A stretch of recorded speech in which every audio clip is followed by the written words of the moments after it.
शदाद कोट के बिगड़ते हुए बदअमनी ने शहरियों को ज़हनी मरीज़ बना दिया है। आए रोज़ गली मोहल्लों और चौक चौराहों से सरेआम शहरियों से लूटमार का सिलसिला बेधड़क जारी होने के बायस शहरी अदम तहफ़्फ़ुज़ का शिकार हो रहे हैं, जबकि SSP कंबर शदाद कोट अमन अमान कायम रखने में नाकाम साबित हो चुके हैं।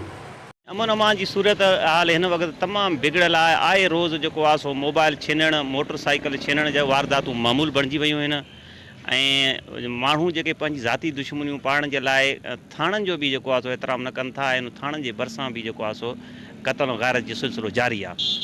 सो असां त जॾहिं खां वठी कलीम अहमद मलिक साहब आयो आहे त हीउ मुकमल तौर ते अमन अमान बहाल करण में नाकाम वियो आहे।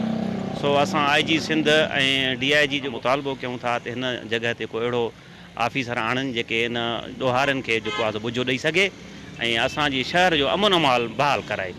छो जो हिन टाइम हर माण्हू ख़ौफ़ ऐं हिरास वारी ज़िंदगी गुज़ारे रहियो आहे। शाम जो 7 बजे खां पोइ जेको आहे सो कोई ॿाहिरि शहर खां नथो निकिरी सघे त मथां को मोबाइल फुरे वञे या मोटर बाइक फुरे वञे।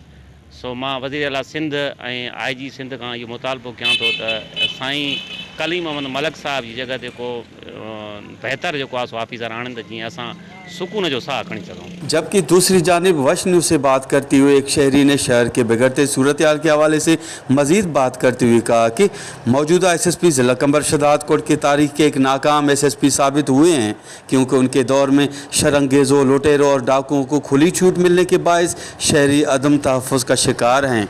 कैमरा टीम के साथ गुलाम अली ब्रावई, वश TV शदाद कोट।